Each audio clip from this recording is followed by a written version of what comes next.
राधे राधे दोस्तों।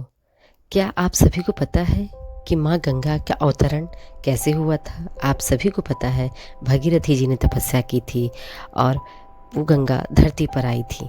लेकिन क्या आपको पता है कि उन्हें कितनी ज़्यादा तपस्या करनी पड़ी थी इसके लिए? माँ गंगा को धरती पर लाने के लिए पहले उन्होंने ब्रह्मा जी की तपस्या की थी। उन्होंने ब्रह्मा जी की तपस्या काफ़ी सालों तक की और फिर जब ब्रह्मा जी प्रसन्न हुए तो उन्होंने वरदान में मांगा कि माँ गंगा धरती पर आएं और उनके पूर्वजों को पाप से मुक्त कर दे, क्योंकि माँ गंगा में की ऐसी मान्यता है कि माँ गंगा सारे पापों को धो डालती हैं। ये सोचकर भगीरथी जी ने भी तपस्या की थी ब्रह्मा देव की। ब्रह्मदेव ने तपस्या में उन्हें तथास्तु खुश होकर उनके प्रसन्न हुए और उन्हें वरदान दिया और गंगा जी धरती पर आई। मगर गंगा जी की वेग मतलब उनकी धारा इतनी तेज थी कि वो सीधे ब्रह्मा जी के कमंडल से निकली और वो पाताल में समा गई। फिर बहुत उदास हो गए भागीरथी जी और उन्होंने कहा, ब्रह्मदेव मैं क्या करूं? गंगा जी आई और सीधे आकाश से पाताल में समा गई। धरती में मेरे पूर्वजों को तो बिल्कुल कोई उनकी तो पाप धुल ही नहीं पाए। बहुत ज़्यादा दुखी थे। तब ब्रह्मा जी ने उनसे कहा कि गंगा जी का वेग इतना ज़्यादा है कि हम उन्हें नहीं रोक पाएंगे। आप एक काम कीजिए, महादेव जी के पास जाइए, भोले बाबा के पास जाइए।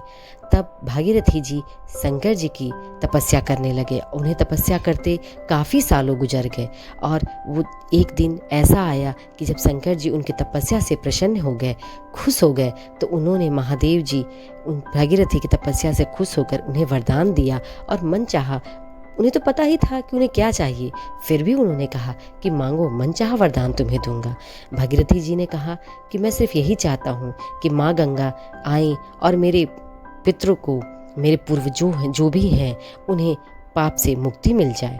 तो शिव जी ने कहा, तो फिर ब्रह्मा जी ने तो गंगा जी को छोड़ा था, लेकिन वो पाताल लोक में समा गए।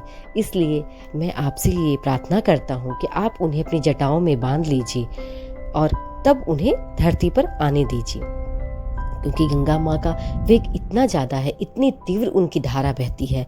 मित्रों, आप सभी ने तो देखा ही होगा, वो काफ़ी चंचल भी हैं करके।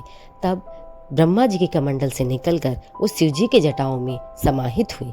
शिव जी ने अपनी जटा का एक छोटा सा भाग को थोड़ा सा खोला और माँ गंगा गंगोत्री हिमालय से निकलकर गंगोत्री से होते हुए भागीरथी जी के जहाँ उनके पूर्वजों की हड्डियाँ पड़ी हुई थी, वहाँ से गुजरते हुए उन सभी पूर्वजों को उन्होंने मुक्ति दिला दी पाप से और उन सभी को स्वर्ग प्राप्त हुआ। तो ये है कहानी माँ गंगा की। भगीरथी जी के पास आने के लिए भगीरथी जी को बहुत तपस्या करना पड़ा था अपने पूर्वजों को इस पाप से मुक्ति दिलाने के लिए। तो दोस्तों, अगर आपको ये पसंद आया हो तो बोलिए राधे राधे।